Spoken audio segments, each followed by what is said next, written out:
નમસ્કાર, હું છું ગોપી ખાંગર. આપ જોઈ રહ્યા છો નિર્ભય ન્યૂઝ. આજે શંકરસિંહ વાઘેલા અને અમિત શાહની વચ્ચે મુલાકાત ચર્ચાનો વિષય બની, કારણ કે ગઈકાલે રક્ષાબંધન હતું. રક્ષાબંધન ના દિવસે સર્કિટ હાઉસની અંદર, ગાંધીનગરનું જે સર્કિટ હાઉસ છે તેમાં અમિત શાહ અને શંકરસિંહ વાઘેલાની વચ્ચે મુલાકાત થાય છે. શંકરસિંહ વાઘેલા સાથે મેં પોતે વાત કરી અને શંકરસિંહ વાઘેલાએ મને એવું કીધું કે આ તો એક ઔપચારિક મુલાકાત હતી, પરંતુ ક્યારે પણ શંકરસિંહ વાઘેલાની કોઈની પણ સાથે મુલાકાત એ ઔપચારિક નથી હોતી. આપણી સાથે આ વિષય પર વાતચીત કરવા માટે જગદીશ મહેતા સર જોડાયા છે. સર, નિર્ભય ન્યૂઝમાં આપનું સ્વાગત છે. સર, આ મુલાકાત આપને કેટલી ઔપચારિક લાગે છે? કારણ કે શંકરસિંહ વાઘેલા તો આને ઔપચારિક કહી રહ્યા છે, પણ ક્યાંક રાજનીતિ રંધાઈ હોય એવું ક્યાંક લાગી રહ્યું છે. બેન, ઔપચારિક હોય તો ગુપચુપ મળવાનો શું મતલબ છે? તો જાહેરમાં જ ગમે ત્યાં મળી શકા હોત. ઔપચારિક જ જ્યારે એણે કીધું આ શિષ્ટાચારની છે, આવું શંકરસિંહ વાઘેલાએ કીધું કે આ તો શિષ્ટાચારનું છે, અને પછી એક વાક્ય બીજું બોલ્યા કે ભાઈ મારા દીકરા વિશેની વાત છે. ટૂંકમાં એના ભારતીય, આપણે શંકરસિંહ બાપુના દીકરા જે છે ભારતીય જનતા પાર્ટીમાં છે, તો કીધું મારા દીકરા વિશેની થોડીક ચર્ચા છે અને ઔપચારિક વાત છે. એટલે ઔપચારિકથી એક ડગલું તો આગળ વધ્યા કે દીકરાની વાત છે. હવે હું આમાં આપને એક બ્લાસ્ટિંગ ન્યૂઝ આપી રહ્યો છું. કોઈ ઔપચારિક કાંઈ નથી. બધા પગડા ખેલે છે અને દરેક પોતપોતી કઈ જે છે એ પાળ બાંધી રહ્યા છે. અત્યારે અમિત શાહનું શંકરસિંહ સાથેની મુલાકાત જે છે એ શું છે? લોકસભામાં ક્ષત્રિય આંદોલનને કારણે ભારતીય જનતા પાર્ટીએ જે થાપ ખાધી, કારણ કે એને એમ હતું ભાજપને કે એટલું બધો કોઈ નહીં બહુ ફેર પડે, આપણું સંગઠન મજબૂત છે, આપણી પાસે કરોડો લોકો જે છે સીધા સંકળાયેલા છે, હિન્દુત્વનું મોજું છે, વગેરે વગેરે. પણ આપણે બધા જ જાણીએ છીએ કે ગુજરાતમાં ભલે એને બેઠક, આમ જુઓ તો ગેનીબેનને વાત કરીએ બેઠકમાં ભલે ફેર ન પડ્યો, પરંતુ વોટની શેર એટલે કે 5 લાખની લીડથી જીતવું હતું, એમાં તો મુશ્કેલી પડી જ પડી. એકાદ બેને વાત કરતા એ તો ક્યાંય ટાર્ગેટ એચિવ થયું નહીં. અને ખાસ કરીને ઉત્તર પ્રદેશમાં જે બેઠકો ગુમાવી એનું એકમાત્ર કારણ ત્યાંના ક્ષત્રિયો, ઠાકુરો અને ત્યાંના જે લોકો છે એને કારણે થયું. એ બધા હવે રાજસ્થાનમાં પણ આવી રીતે થયું. અને જ્યાં જ્યાં પણ ક્ષત્રિય સમાજની જનસંખ્યા વધુ હતી ત્યાં ત્યાં ભારતીય જનતા પાર્ટીને લીડ ઘટી. હવે બેઠક જીતવી કે હારવી એના કરતાં લીડનું ઘટવું એ બહુ ગંભીર ગણાય. એનો અર્થ એમ થયો કે જનાધાર એટલો ઓછો થતો જાય છે, અને ઓછો થતો જાય જનાધાર એ બહુ ખતરનાક ઘટના છે. તમે જીતી ભલે જાઓ બેઠક ગમે તેટલી, પણ જે માત્રાથી જીતવી જોઈએ એને બદલે તમે માંડ માંડ જીતો, એનો અર્થ એમ છે કે જો સારો વિકલ્પ મળે તો બાજી ગમે ત્યારે પલટી શકે. એટલે ગઈકાલે આપે કીધું એમ રક્ષાબંધનના દિવસે જે મળ્યા એ કેવળ ને કેવળ હવે પછીની જે ચૂંટણીઓ જે છે તાલુકા જિલ્લા પંચાયતો વગેરેની, એની રક્ષા કાજે મળ્યા હોઈ શકે. કારણ એવું છે બેન કે જે ક્ષત્રિય સમાજ લોકસભામાં ફિર બી શું હતું, નરેન્દ્ર મોદીનો ચહેરો હોય, એજન્ડા હોય, હિન્દુત્વ સહિતનો આ છે તે છે, એવા ઘણા બધા પરિબળો કામ કરતા હોય.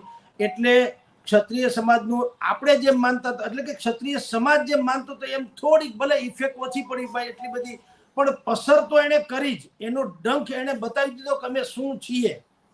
પણ હવે જે જિલ્લા તાલુકા પંચાયતોની ચૂંટણી છે, 7,400 જેટલી ગ્રામ પંચાયતોની છે, 75 જેટલી નગરપાલિકાની છે, 2 જિલ્લા પંચાયત છે, એક બનાસકાંઠા આવે છે જ્યાં ક્ષત્રિય સમાજનું, ઠાકોર સમાજનું વર્ચસ્વ વધુ છે, અને 19 જેટલા તાલુકા પંચાયતોની ચૂંટણી છે. આ બધી ચૂંટણી છે ને ફેસ ટુ ફેસ લડાવવાની. એમાં કોઈ ચહેરો, કોમન ચહેરો, જેમ કે લોકસભામાં નરેન્દ્ર મોદી હોય અથવા તો અહીંયા વિધાનસભાની હોય તો સીએમ નો ચહેરો હોય, એવી કોઈ વાત આમાં હોતી નથી ગ્રામ પંચાયતોની ચૂંટણીમાં. નંબર 1. નંબર 2 કે જે ફેર પડ્યો તો લોકસભામાં એ શું છે કે બહુ મોટો મત વિસ્તાર હોય છે, એટલે તમે જીતી શકો, ગાબડા પડી દેખાય નહીં, કારણ કે અંતે તો જે માણસને વધુ મત મળે એ જીતે. હવે એવી સ્થિતિ નથી. આજે 4,700 ને મેં કીધું એમ આટલી ગ્રામ પંચાયતો છે, તાલુકા પંચાયતો છે, નગરપાલિકા, જિલ્લા પંચાયતો છે, હવે આ બધા તો હવે ઇન્ડિવિજ્યુઅલ કેસમાં લડાવવાના, ફેસ ટુ ફેસ. એટલે મેં કીધું ને, હું ઊભો સામેવાળાને ખબર જ હોય કે જગદીશભાઈ શું છે, હો વાત ને એક વાત, તો એને પછી હું ગમે તેટલા પીછામાં ઉમેરી દઉં, મુગટ પહેરી લઉં, કલર બદલાવી લઉં, કે એજન્ડાની કે મોટી મોટી રેવડીબાજી કરું, કોઈને ભરોસો પડે નહીં. સીધે સીધું, કારણ કે મારું આખું કેરિયર આ લોકો મતદારો જાણતા હોય છે કે ભાઈ કેવા છે. અને એમાંય તે હવે જે દરબાર સમાજનું જ્યાં જ્યાં દબદબો જે છે એ પણ હવે બહાર આવવાનો. જે લોકો ચૂંટણીમાં ઉભા રહેવાના છે, એક તો અત્યારે ઓબીસી નો મુદ્દો સળગે છે. રાધર અત્યારે જે ઝવેરી કમિશન નીમું છે આપણે ગુજરાત સરકારે, એને રિપોર્ટ આપી દીધો, અને અત્યારે એવી વાતો આવે છે કે ગુજરાતના ઇતિહાસમાં સૌથી પહેલી વાર એવી ચૂંટણી ગ્રામ પંચાયતોની થવા જઈ રહી છે જેમાં 27% અનામતનો સરકારે સ્વીકાર કર્યો હોય. અત્યાર સુધી 10% હતો, હવે 27%, એટલે 17% વધી ગયો. પણ ક્ષત્રિય સમાજનું જે હવે પ્રભુત્વ છે એ ક્યારેય અવગણી શકાય એમ નથી. એટલે અમિત શાહે ભાઈ શંકરસિંહ વાઘેલા સાથે વાતચીત કરી હોય, અને આ જ એજન્ડા હોય. ભવિષ્યમાં શું થઈ શકે હું બીજા પાર્ટમાં આપને કહીશ, પણ મુલાકાતનો આશય શિષ્ટાચાર નહોતો. મુલાકાતનો આશય બિલકુલ રાજકારણના પગડા ખેલવાનો હતો. જી બેન. પણ સર, ચર્ચા એવી પણ થઈ રહી છે કે તેમના દીકરાને લઈને, કારણ કે આપે કીધું કે તેમના દીકરાની વાત, કારણ કે મહેન્દ્રસિંહ વાઘેલા એ અત્યારે કોઈ રાજનીતિક પાર્ટીમાં નથી. પહેલા ભારતીય જનતા પાર્ટી જોઈન કરી હતી અને પછી એમાંથી રિઝાઇન કરી દીધું હતું, અને કોંગ્રેસમાંથી તો પહેલા જ તેમને રિઝાઇન કરી આપ્યું હતું. એટલે છેલ્લા ઘણા વખતથી શંકરસિંહ વાઘેલા પોતે રાજનીતિમાં નથી, પરંતુ રાજનીતિ તેમની આજુબાજુ છે. જે રીતે એક સેન્ટર ઓફ ધ પેલું કહી શકાય કે રાજનીતિ એમની આજુબાજુ ફરી રહી છે, અને ભલે રાજનીતિમાં નથી, સક્રિય રાજનીતિમાં નથી. આને લઈને શું કહેશો? હા, એવું છે બેન, શંકરસિંહ બાપુ બીજે ક્યાંય ઠેરા નહીં, એ હકીકત છે. ભારતીય જનતા પાર્ટીમાંથી નીકળ્યા પછી શંકરસિંહ વાઘેલા બીજે ક્યાંય ઠેરા નહીં, એ હકીકત છે. પણ એનો અર્થ નથી કે શંકરસિંહ બાપુ ઓલવાઈ ગયા, એ અર્થ નથી થતો. કારણ કે જ્યારે તમારે સામે પણ લડવાનું હોય, વિરાટ પાયે તમારી પાસે સામેનું શસ્ત્ર દળ હોય, તો તમે ઇન્ડિવિજ્યુઅલ કેપેસિટીમાં ગમે તેટલા સક્ષમ હો, પણ ધરાતલ વાતે હોવી જોઈએ ને. એ ધરાતલ વાત રાતોરાત નથી થતી. ભારતીય જનતા પાર્ટી આજે શાસન ઉપર છે, પણ આપણે જાણીએ છીએ કે 75 વર્ષની આઝાદીમાં છેલ્લા 50 વર્ષ જેટલા, 50-52 વર્ષ સુધી તો એને ખાલી અહીંયા આટા ફેરા જ માર્યા, આમ કહો તો હાલે, આપણી વચ્ચે, પ્રજા વચ્ચે. તો રાતોરાત તો કશું થતું નથી. એમ શંકરસિંહ વાઘેલા એ ભારતીય જનતા પાર્ટીમાંથી નીકળીને અનેકો એને રાજપા સ્થાપિત, પછી શક્તિ દળ પોતાનું ઊભું કર્યું હતું, વળી પાછું બીજી એક વખત બીજી કોઈ પાર્ટી સ્થાપી, વળી કોંગ્રેસ હારે ગોઠવાણા, વળી એક સમયે એવું હતું કે સપા હારે જવાની વાત હતી, એક સમયે ઠાકરે હારે જવાની વાત હતી, રાજ ઠાકરેની વગરની મીટિંગ કરી હતી. ત્યારે ઘણું બધું શંકરસિંહ બાપુએ ઉથલ પાથલ કરી જોયું, પણ એમાં ક્યાંય કીધું ને ઠેરા નહીં. પણ હવે જે વાત છે એ કે આપને જાણ ખાતર, જે મેં આપને કીધું હતું કે હું તમને બીજા ફેસમાં કહીશ, ક્ષત્રિય આંદોલન જે ચાલ્યું એમાં પડદા પરના લોકો જે હોય તે, પરંતુ picture was directed by Shankarsinh Vaghela. Director producer તેઓ શ્રી હતા. એના તમારી માર્ગદર્શન જે કયો, જે રીતે કયો તે પૂજ્ય બાપુ હતા એમાં. એટલે આ બધું ચક્રાવે ચડેલું. અન્યથા એટલું બધું બહુ સુગ્રંથિત રીતે આયોજન થઈ શકે નહીં. પછી એમાં કેટલાક આયામો ઉમેરાણા. એમાં આયામો કયા હોય? ભારતીય જનતા પાર્ટીથી નારાજ એવા ક્ષત્રિય નેતાઓ જે છે, જે તે વિસ્તારના, જેમ કે સૌરાષ્ટ્રના ક્ષત્રિય નેતા અલગ છે, પછી ઉત્તર ગુજરાતના પાછા અલગ હોય ઠાકોર સમાજનાથી. એમ જે વિસ્તારના ક્ષત્રિય નેતાઓ ભારતીય જનતા પાર્ટીથી નારાજ હતા, એણે શંકરસિંહ વાઘેલા કયો તો એ, અને ક્ષત્રિય આંદોલન સમિતિ કયો તો એ બુદ્ધિપૂર્વકનો એનો જે આદેશ છે, વાયા તો થતું હતું, ક્ષત્રિય આંદોલન સમિતિ તરફથી થતું હતું, પણ એ આંદોલનને ઝીલી લેવું અને એને મટીરિયલાઇઝ કરવું, એને આ ધરાતલ ઉતારવું, એ બહુ જુદી ઘટના છે. આપની જાણ ખાતર અત્યારે જુનાગઢમાં જે ભાઈનો કેસ આલે છે, રાજુ સોલંકી વર્સિસ જયરાજસિંહ જાડેજા, એમાં શું છે આપ તમે જાણો? રાજુભાઈ સોલંકીની કોઈ એવી કોઈ કાબેલિયત કે હેસિયત નહોતી કે એ રાતોરાત આટલી 50,000 જેટલી બાઇક વાળા ભેગા કરી દે અને ગાંધીનગર જવાના હુંકાર કરે કે ગોંડલમાં આવીને હાહાકાર મચાવી દે કે એવું કઈ, જો એટલી બધી સક્ષમ તેવો શ્રી હોય તો એને કોઈ પડતા મૂકે નહીં, કોંગ્રેસથી માંડીને કોઈ, સમજી લો. તાકાત વાળા માણસ તો ગમે એવા 18, જો આપણે કહીએ ને દૂધણી ગાય હોય ને એની પાટું હારી લાગે, અને માની ગાળ ઘીની નાળ એમાં કોઈને વાંધો નથી, કારણ કે અંતે એ લાભદાયી હોય છે. તો જો રાજુ સોલંકી આટલા સક્ષમ હોત કે એની એક હાકલ પડે ને 50,000 જેટલા બાઇક પણ આવી જાય, બાઇક સવારે આવી જાય, અને એ જયરાજસિંહના ગામમાં જઈને ધડબડાટી બોલાવી આવે, આટલું બધું હોય તો અત્યારે ઉપડ્યા ન હોય અને એનું ક્યાંક નામ આવતું હોય ડેપ્યુટી ચીફ મિનિસ્ટર તરીકેનું. પણ એવું નતું, રાતોરાત એને કોણ મળી ગયું? જે મળી ગયું તે. મેં કીધું ને, ભારતીય જનતા પાર્ટીથી નારાજ એવા ક્ષત્રિય નેતાઓ જે છે એ અત્યારે શંકરસિંહના નામે કયો કે ક્ષત્રિય આંદોલન સમિતિના કયો એમાં જેમ જોઈન્ટ થયા, એવી રીતે જયરાજસિંહથી નારાજ જે પણ ક્ષત્રિય નેતાઓ હોય એ બધાનો બુદ્ધિપૂર્વકનો સહયોગ હોય ત્યારે જ આ સંભવ બન્યું હતું. સેમ પોઝિશન હવે થઈ રહી છે. શું થઈ રહી છે કે જેટલું ક્ષત્રિય આંદોલન સમિતિમાં તમે જુઓ, રાતોરાત મંચ ગોઠવાઈ જાય ને મંચમાં પાછું બધા બેનર પોસ્ટર પણ બુદ્ધિપૂર્વક લાગી જાય ને હજારોની સંખ્યામાં સોફા સેટ ને ખુરશીઓ આવી જાય, એજન્ડા નક્કી થઈ જાય, કોણ બોલશે કોણ નહીં, શું બોલશે શું નહીં. આ બધું કઈ આપણા તમારા મારા જેવા લોકોનું કે જે નવીન ઢિયા રાજકારણીઓ છે એનું કામ નથી. કારણ કે ક્ષત્રિય આંદોલન જે થયું હતું એમાં રીઢા રાજકારણીઓ પહેલા શરૂઆતમાં હતા નહીં. એ તો બિચારા માની લ્યો કે આનાથી બોલતા બોલાઈ ગયું પરસોત્તમભાઈ, એને ડખે ચડી ગયા એટલા બધા કૂદ્યા હતા, પણ એ રીઢા રાજકારણીઓ નતા. જે રીતે આંદોલનને આખું સ્વરૂપ લીધું એ બિલકુલ ક્વોલિફાઈડ પોલિટિશિયન્સના ઈશારે ચાલતું હોય એવું હતું, રાઈટ?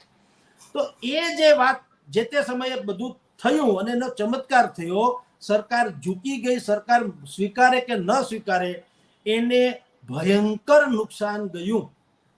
400 કે પારની જે વાત હતી ને 280 જે અટકી ગયા, 240 એ અટકી ગયા. એનું આજની તારીખે ખરખરો ચાલી રહ્યો છે ભારતીય જનતા પાર્ટીમાં. એને સ્વયંને ખબર નથી પડતી કે આવું કેમ બન્યું, અથવા તો આપણે આટલું અંડર એસ્ટિમેટ કેમ કર્યા ક્ષત્રિય સમાજને, સમજી લો. એ હજી ચાલી રહ્યું છે. એવામાં ગ્રામ પંચાયતોની ચૂંટણી હવે આવી રહી છે ગુજરાતમાં, અને ગ્રામ પંચાયતોની ચૂંટણીમાં મેં કીધું લિટમસ ટેસ્ટ, આ બિલકુલ સીધી ફાઇટ છે, ફેસ ટુ ફેસ.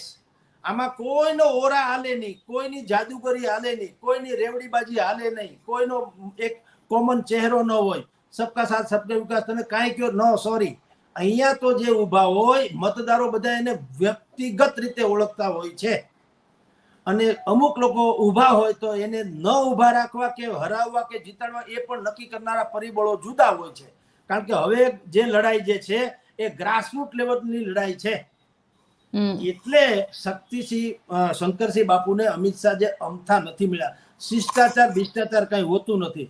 શિષ્ટાચાર હોત તો અમિત શાહ આની પહેલા અનેક વખત અહીંયા ગુજરાતમાં આવી ચૂક્યા હતા, જેમ કે તિરંગા યાત્રા કાઢી હતી ત્યારે આવી શક્યા હતા, તો મળી લેવાતો. અને બીજું શિષ્ટાચાર માટે રૂબરૂ મળવું ક્યાં જરૂર છે? બુદ્ધિપૂર્વક ફોનથી વાત થોડી નથી થતી શિષ્ટાચાર એટલે.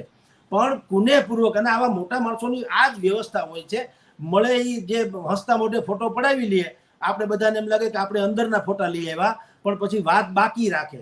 ખાલી હસતા મોઢે ફોટો પડાવી લઈએ, પછી બાકીને ગંભીર વાતો આપણે ન હોય ને ત્યારે કરી લેતા હોય.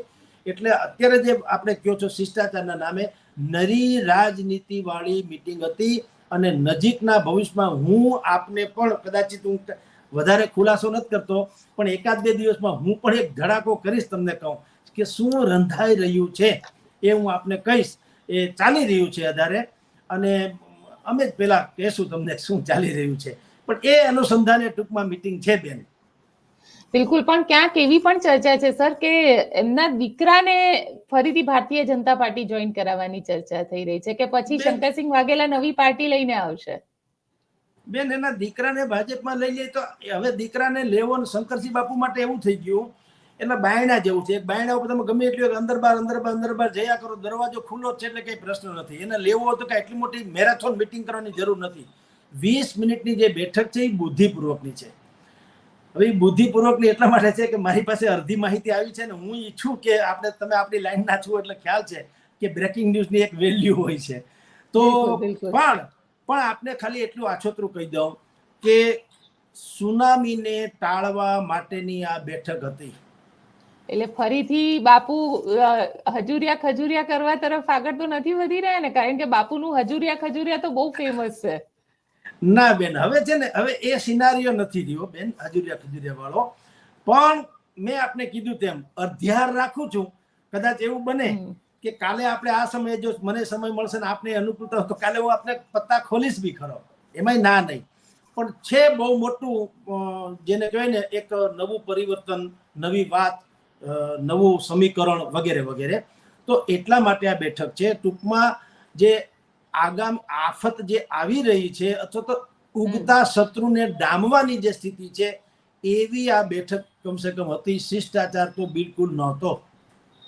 બિલકુલ આ શિષ્ટાચાર નહોતો. અને કારણ કે આજે ખતરો તમે કહી રહ્યા છો, એ ખતરો ક્યાંય કોંગ્રેસ, કારણ કે અત્યારે તો પરિસ્થિતિ એવી છે કે ક્ષત્રિય સમાજ, જે રીતે આપે કીધું, એ ક્ષત્રિય સમાજ હજી પણ નારાજ છે. ક્યાંય એ લોકોની એ નારાજગી લોકસભાના ઇલેક્શનથી દૂર થઈ ગઈ કે પછી ખરેખર આપણને ક્ષત્રિય સમાજની ઇમ્પેક્ટ એ સ્થાનિક સ્વરાજની ચૂંટણીમાં જોવા મળશે?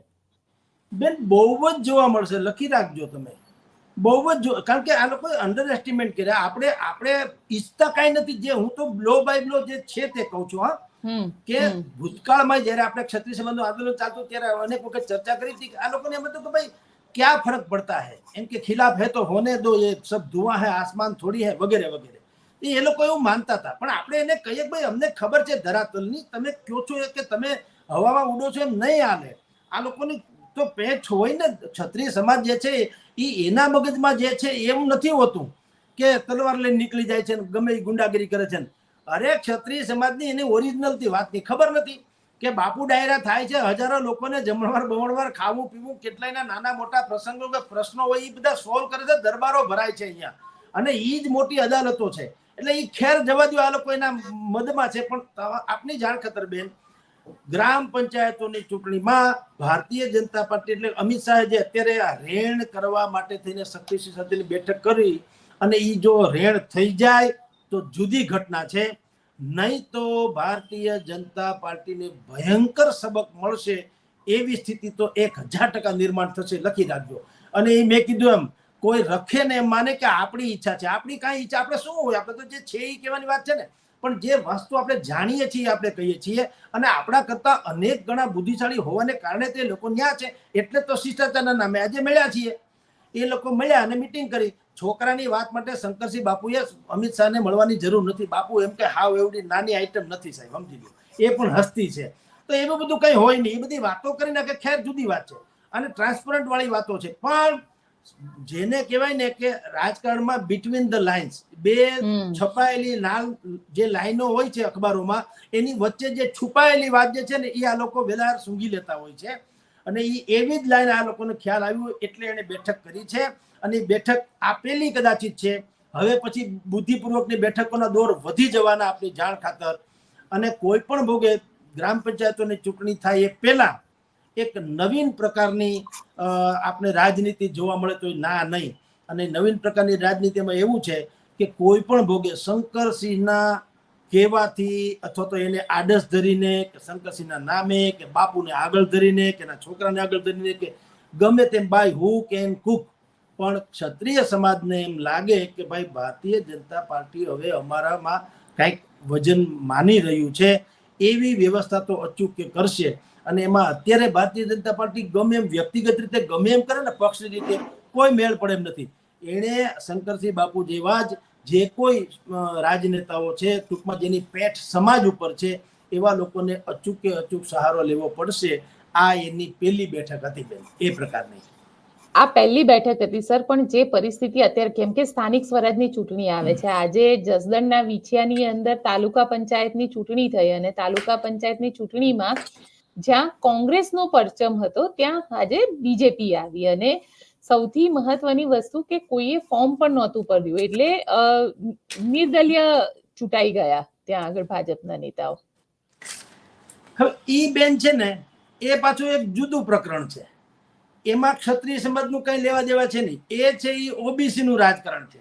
જો આપને ખબર છે કુંવરજીભાઈ બાવળિયા, જસદણ પંથક ઇન ધ સેન્સ કુંવરજીભાઈ બાવળિયાનો મતક્ષેત્ર, અને કુંવરજીભાઈ બાવળિયા એ સીએમ મટીરિયલ છે એવું ભૂપતભાઈ ડાભીથી માંડીને કોળી ઠાકોર સમાજ જે નિગમ કહેવાય એના પૂર્વ વડા, એનાથી માંડીને બીજા કેટલાક નેતાઓએ સરકાર સુધી એટલે કે હાઈકમાન્ડને રજૂઆત કરી ચૂક્યા છે કે ભાઈ કુંવરજી બાવળિયા છે એ એમ કે ચીફ મિનિસ્ટરને લાયક છે, ઓબીસી ના પાછા ચહેરો છે, કોળી સમાજમાં એ વન મેન આર્મી છે, 52% જેટલા ઓબીસી છે ગુજરાતમાં, 146 જ્ઞાતિ છે, એમાં કોળી સમાજ સૌથી મોટી છે, એની ઉપર અમારો હોલ્ડ છે, કુંવરજીભાઈ કે એમ એને કુકડે હવાર થાય એમ છે, એટલે એમ કે તમે કુંવરજીભાઈને રાખો. ત્યારથી કારણ શું હતું કે ત્યારે ગુજરાતના રાજકારણમાં સરકારનું રીસફલિંગની વાતો ચાલતી હતી, જે આજે ચાલે છે પણ થવાનું છે, પણ તે દિવસે પરાકાષ્ઠા એ હતું કે કદાચ આજ થાય કે કાલ થાય. હવે એ રીસફલિંગ એટલે કે જે નવું પ્રધાનમંડળ રચાવવાની વાત હતી એમાં સરકાર એવું વિચારતી હતી કે હવે અત્યારે જેટલા કોળી, ધારો કે કુંવરજીભાઈ બાવળિયા, જેમ કે પરસોત્તમભાઈ સોલંકી આ કોળી સમાજના નેતાઓ છે ને અત્યાર સુધી રાખ્યા, પણ હવે પરસોત્તમભાઈ નાદુરસ્ત તબિયત છે તો એની જગ્યાએ એના હીરાભાઈ સોલંકી જે છે એને રાખવામાં આવે, અને આ ભાઈ જે જસદણ વાળા આપણે છે કુંવરજીભાઈ એની જગ્યાએ બીજા કોઈ કોળી સમાજને પ્રાધાન્ય આપે તો શું થાય, ઓબીસી વોટ બેંક જે છે એની ઉપર એ પ્રભાવ રહે, કુંવરજીભાઈને એમ કહીને બીજે ક્યાંક સંગઠન બંગઠનમાં લઈ જાય અને એમ કહી દે કે ભાઈ તમને અમે એટલો સમય આવ્યા તે દિવસના તમે કેબિનેટ મિનિસ્ટર છો અને અત્યાર સુધી તમને રાખ્યા, આજની તારીખે તમારી પાસે પાણી પુરવઠા સહિતના ખાતાઓ છે, તમને બધું તમે ભોગવી લીધું છે, હવે બીજાનો કારણ કે આ મોટો પક્ષ થઈ ગયો છે એટલે હવે વારો બધાને જલ્દી જલ્દી આપવો પડે એમ છે. એવી વાતો અંદર ખાને ઉઠી હતી કે કુંવરજીભાઈને પડતા મૂકવાના છે, એટલે કુંવરજીભાઈનો પત્ર વ્યવહાર પણ શરૂ થઈ ગયો હતો એના ફોલોઅર્સના નામે, અને અત્યારે કુંવરજીભાઈ જે દાખવી રહ્યા છે એ બધું પણ શું છે કે ભાઈ જુઓ મારામાં આ કાબેલિયત છે, જુઓ 20 તમે કહો છો એમ તાલુકા પંચાયત છે હતી કોંગ્રેસ પાસે, ગઈ ચૂંટણીમાં 18 માંથી 14 જણા કોંગ્રેસના ચૂંટણા હતા, 4 જણા કંઈક ભાજપના હતા, કોઈનો મેળ પડે એમ નતો, છતાં આજે એને પક્ષપલટો કરાવીને જે તમે ગણો ત્યાં કેસરીયો ધ્વજ લહેરાવી દીધો. એટલે પોતાની કાબેલિયત પુરવાર કરવામાં આવે તમામ લોકો જેને પડતા મૂકવાની સંભાવના છે અથવા તો જેને અત્યારે જે નાયબ હોય અથવા તો જે રાજ્ય કક્ષાના હોય એને કેબિનેટ કક્ષાનું મેળવવું હોય એવા બધા જ મંત્રી મહોદયો અને ધારાસભ્યોને જેને મંત્રી થવું છે તે ધારાસભ્યો, જે મંત્રીમંડળમાં છે એને અપગ્રેડ થવું છે એ મંત્રીશ્રીઓ, આ બધા પોતપોતાની કાબેલિયત પ્રમાણે અત્યારે આવું બધું કરી રહ્યા છે, જેથી કરીને હવે પછી દિવાળીની આસપાસ એટલે કે જિલ્લા તાલુકા પંચાયતની ચૂંટણી પૂરી થાય એ પછી નવી ગલી નવો દાવ થવાનો, અને એટલે આ બધી કાટી છે બેન. એટલે ક્યાંક શંકરસિંહ વાઘેલા અમિત શાહને મળી રહ્યા છે, ક્યાંક જસદણમાં કુંવરજી બાવળિયા પોતાનું વર્ચસ્વ બતાડી રહ્યા છે. સર, છેલ્લો સવાલ પૂછી લઉં આપને, ફાઇનલી શંકરસિંહ વાઘેલાના કેસમાં શું લાગી રહ્યું છે આપને, કે ખાલી એક જેને કહી શકાય કે રાજનીતિ જ હશે કે પછી એક એવી રાજનીતિ હશે કે જ્યાં શંકરસિંહ વાઘેલા પોતાનું મહત્વ બતાડશે અને ભારતીય જનતા પાર્ટી પાસે પાછા પણ આવી શકે, ઘર વાપસી કરી શકે? ઓક્ટોબર નવેમ્બર પછી તમને મોટો ધડાકો જોવા મળશે, કારણ કે શંકરસિંહ વાઘેલા તો નરેન્દ્ર મોદી કરતા પણ જૂના આરએસએસ ના ને બધું જ જાણનારા માણસ, રસોડાના માણસ છે આપણી ભાષામાં. હવે રહોડાના માણસને બધી ખબર હોય કે આ રેસીપી કે બને છે કેમ, બધું બહાર ભલે ગમે એમ હારી થાળી પીરસાય, બનતી કેમ હોય એને ખબર હોય.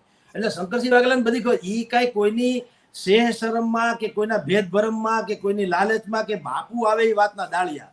એટલે ઈ શું કરશે, પેલા પોતીકું મહત્વ છે ને, તમે આજો હમણાં મેં કીધું ને ચૂંટણી આવવાની છે તો શંકરસિંહ બાપુ હજી શું છે, કારણ કે અત્યારે આ બધા એમ માને છે વિવિધ પક્ષો એને જે સ્થાપી ચૂક્યા અને એ પક્ષોમાં જે બરાબર નિષ્ફળ રહ્યા, બરાબર કાબેલ ન છે, એટલે બધા માનતા આપણી ભાષામાં કહે ને ફૂટેલી કારતૂસ એવું માનીને માનતા બરાબર ઠીક છે, બાપુ રજવાડું છે, પૈસા ટકા છે એટલે હજી એનું પોતીકું ભલે મૂલ્ય છે, પણ હવે એ કઈ આપણને રાજકીય શત્રુ તરીકે ખપ લાગી એટલે આપણે એનાથી પડકારજનક બની શકે એમ નથી. હવે ઈ પેલા બાપુએ સાબિત કરવાનું રહ્યું, સાબિત એટલે એની તો બુદ્ધિપૂર્વકનો અત્યારે એની પાસે આખું મટીરિયલ છે, એટલે એ જિલ્લા તાલુકા પંચાયતની ચૂંટણીમાં એ સાબિત કરશે પહેલા તો કે બાપુ હજી જે છે ને અભી તો મેં જવા હું એની જેમ, હવે હજી કઈ કમ નથી, અને એ સાબિત કરી દેશે માન લ્યો, પછીથી ડીલ થશે બુદ્ધિપૂર્વકની, અને એક નવું જ રાજનીતિ તમને દિવાળી સુધીમાં ગુજરાતના રાજકારણમાં જોવા મળશે બેન. એટલે ફરીથી આપણે કહી શકીએ ટાઈગર ઇઝ બેક. બિલકુલ બેન, કોઈ પણ હિસાબે કંઈક નવીન થશે. ચોક્કસ કંઈક નવીન થશે. આશા રાખીએ કે આપણે આના વિષય ઉપર આવતીકાલે વધારે ડિટેલમાં ચર્ચા કરીશું, કારણ કે કંઈક ને કંઈક રાજનીતિ હવે ગરમાતી રહેશે અને સ્થાનિક સ્વરાજની ચૂંટણીઓ પણ છે, એટલે ક્યાંક તો નવા જૂની થતી રહેશે. સર, આપ અમારી સાથે જોડાયા તેના માટે આપનો ખૂબ ખૂબ આભાર. નમસ્કાર. આપ શું વિચારો છો? આપને શું લાગી રહ્યું છે? શંકરસિંહ વાઘેલા હવે શું કરશે? ભારતીય જનતા પાર્ટીમાં આવશે, પોતાનું નવું પક્ષ બનાવશે, કે પછી કોંગ્રેસની જે રીતની રાજનીતિ છે તેની સામે જનતા માટે એક નવી રીતના ઓપ્શન બનીને આવશે કે કોંગ્રેસની રાજનીતિમાં બેક હેન્ડ સપોર્ટ કરશે. આપ શું વિચારો છો? મને કોમેન્ટ બોક્સમાં ચોક્કસથી લખીને જણાવજો. અમારી ચેનલ નિર્ભય ન્યૂઝને લાઇક, શેર અને સબસ્ક્રાઇબ કરવાનું ભૂલશો નહીં. આભાર.